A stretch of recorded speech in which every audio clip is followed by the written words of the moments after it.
আজকে শনিবার ছুটির দিনে আমি যশোরে একটা ফার্মে ভিজিট করতে আসছি এবং এই ফার্মের যে অনার বা যে মালিক তার সাথে তুমি কথা বলা যায়। আসসালামু আলাইকুম। ওয়ালাইকুম। আপনি কেমন আছেন? ভালো আছি। আপনি ভালো আছেন? আমিও ভালো আছি। আপনার যে যে একটা ফার্ম, এখানে প্রায় কতটা গরু আছে? এখন আছে 16টা গরু। 16টা। 16টা। তার চাইরে বছর আর বাকি গাভী আছে হলো 4টা এখানে, আর ওইখানে আছে একটা, দুটো, তিনটা, 7টা। আর ওই পাশে গাভ হয়েছে, ওরা এখনো বাচ্চা দেবে সামনে আশ্বিন মাস কার্তিক মাসে দেবে। আপনারা শুরুতে যখন আপনি মানে এটা স্টার্ট করেন, মানে কয়টা গরু দিয়ে? শুরুতে আমি ওই একটা গরু দিয়েই করেছি। একটা গরু হ্যাঁ, থেকে এতগুলো গরু? হ্যাঁ, ওই একটা থেকে আমার এই হয়েছে, ওইটাই 10,000 টাকা দিয়ে কিনেছিলাম 14 সালে। ঠিক আছে, তারপরে আপনার কি মানে কোনো পরিকল্পনা ছিল যে আপনি না, আমার কোনো পরিকল্পনাই ছিল না। গরু নিজেদের বাড়ির গরু বেঁচে ফেলছিল, আচ্ছা, তাই আমি কিনে নিয়ে শুরু করি। এরপরে ধীরে ধীরে যখন গরু দেখলাম 4-5টা হয়ে গেছে। আপনি যে ফার্মটা করছেন এর আগে আপনার মানে পেশাটা কি ছিল? মানে আগে আমি পেশা ছিল, আমি পাইপলাইনে একজন ভালো মিস্ত্রি, সাব কন্ট্রাক্টারি করতাম টেন্ডারিংটা। ওই ওই ওই ছিল আমার পেশা। পরবর্তীতে আমি ওই পেশা ছিল এই পেশা ছিল। আচ্ছা, এখন মানে আর ওই কাজটা করেন না? না, না, ও আমি বাদ দিয়ে দিয়েছি। এখন আমি গরু নিয়েই থাকি, মানে গরু হয়ে গেছে মানে। এরপরে বেচেছি আমি ওই 10,000 টাকার গরু থেকে আমি 13,26,000 টাকার গরু আপনার বিক্রি মানে করেছি। প্রত্যেকদিন প্রায় কতটুকু করে দুধ আসে?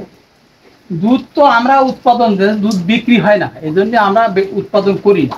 উৎপাদন করলেই আমার এই এখন যে 5টা দোয়ায় 5টা প্রায় 70-80 কেজি দুধ আনা যায়। ঠিক আছে, খাবার দিতে হবে, দানাদার খাবার দিতে হবে বেশি বেশি করে, তাহলে গরুর দুধ ভালো হবে। কিন্তু উৎপাদন করে দুধ বেচা যায় না। মানে কেনার লোক নাই? না, কেনার লোক নেই, সমস্যা হয়েছে হয়ে যাবে। এই যে ঘাসগুলো যে আপনি গরুদেরকে খাওয়ান, এই ঘাসটা কিসের ঘাস? কি ঘাস? এটা হলো হাই নেপিয়ার বলে, আর ওরা ওদের ভাষা বলে পাকসুনি ঘাস।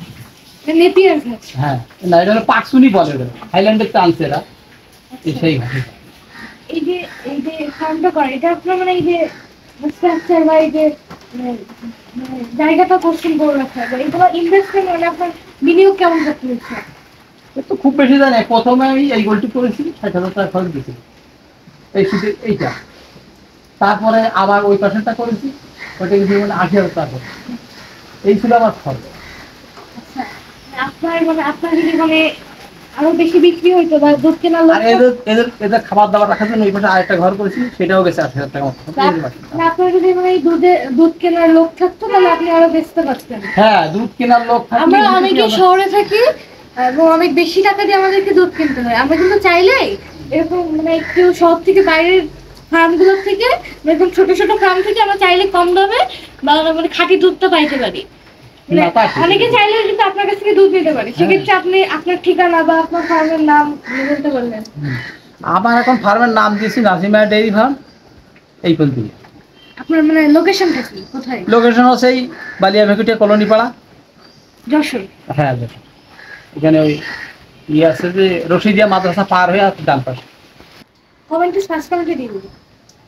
আচ্ছা, আপনার যে এত বেশি 16টা গরু, 16টা গরুর মধ্যে কোনটা কোন জাতের? মানে সবগুলাই কি এক জাতের? সবগুলোই ফ্রিজিয়ান গরু, এখানে আর অন্য কোনো জাত নাই। ঠিক আছে, আচ্ছা, আপনার যে মানে মানে বাছুর হয় বা গরু হয়, বাচ্চা হয়, এগুলো আপনারা কি করেন? মানে বড় করেন না এভাবে রেখে দেন, নাকি এক পর্যায়ে যে সেই বাছুরগুলোকে বিক্রি করে দেন?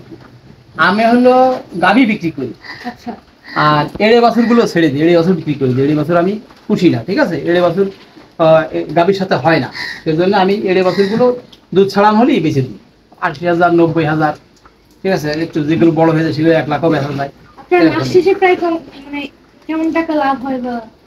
অত তো আমরা হিসাব করি নাই, তবে 10,000 টাকার পুঁজি নিয়ে এখন আমার বলি আল্লাহ মধ্যে 20 লাখ টাকার গরু আছে, এটা সর্বনিম্ন। এই যে এতগুলো বুঝেছেন? গরু, তারপরে আমি 13,26,000 টাকার গরু বিক্রিও করেছি।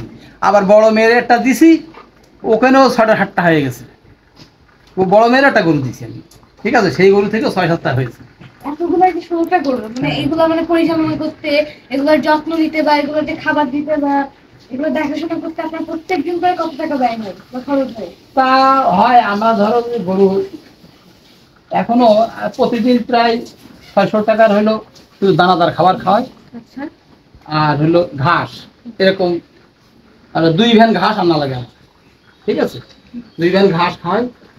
আর এই ঘাস উৎপাদন করতে আমার 5 বিঘা জমি নেওয়া আছে, মাঠের লিজ 18,000 টাকা করে বিঘা। আমারটা নেয় 70,000, আমার জমি বেশি তো সেজন্য একটু কম দিচ্ছে। আর এই সেচ দেওয়া, সার দেওয়া, মাঠে 2টা বোরিং করেছি, আমার ওই যে স্যালো মেশিন কিনেছি, কিনে মাঠে সেচ দিই। আপনি তো এই যে গোবর বা এই গ্যাসের সাথে আপনি একটা বায়োগ্যাস প্ল্যান্ট করছেন হ্যাঁ হ্যাঁ হ্যাঁ, এটা না, এই ওই পাশ থেকে নিয়েছি আমি, কোন থেকে নিছেন? এটা হচ্ছে বায়োগ্যাস না প্ল্যান্টের পাইপ। না, এটা হলো আমার এই আপনার সাবমার্সিবল বোরিং করে নিয়েছি তো, ওই ট্যাঙ্কিতে পানি, 2টো ট্যাঙ্কি লাগাইছি, কারণ গরু গোসল করাতে পানি লাগে না। বায়োগ্যাস প্ল্যান্টের সুবিধাটা কি? বায়োগ্যাস প্ল্যান্টের সুবিধা হলো আমার যে গোবরটা এমনি যদি আমি ফেলে দিই গন্ধ ছড়ায়, গ্যাসে তো গন্ধ, তো আমি এখন এটা যেহেতু গোলায় দিই, এটা হাউসের ভিতরে যে পচে, পচে যে গ্যাসটা তৈরি হয়, সেই গ্যাসটা পাইপ দিয়ে আমি আমার রান্নাঘরে নিয়ে আসি, আমার রান্নার কাজটা শেষ হয়, প্লাস আরও একজন কেউ এসে রান্না করে নিলেও নিয়ে যেতে পারে, নিয়েছে আপনার কদিন। খরচটা কমে যায়। হ্যাঁ, আমার রান্না ওই গ্যাস আর কিনা লাগে না, এই গ্যাসে আমার হয়ে যায়, আবার প্রচুর গ্যাস হয় তো, এই গ্যাসে আমার হয়ে যায়। আর গোবর এখন যে আমাদের বস্তাগুলো তো যাচ্ছে, গোবরের গন্ধটা ছড়ায়, আর বন্ধুরা, কেউ গ্যাসটা যদি- কমে নিয়ে নিচ্ছে। কেউ যদি আপনার মানে দুধ নিতে চাই, সেক্ষেত্রে আমরা ফার্স্ট কমেন্টে বা ইনবক্সে হচ্ছে আপনার নাম্বারটা দিয়ে দিব।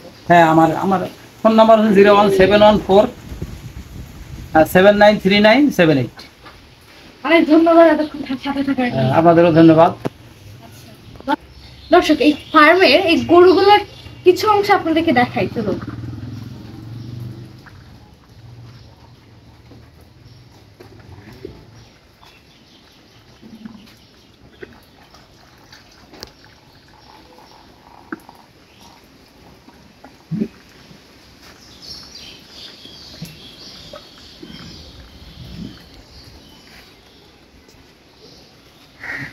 এই ঘাসের ছবিও তুলতে পারেন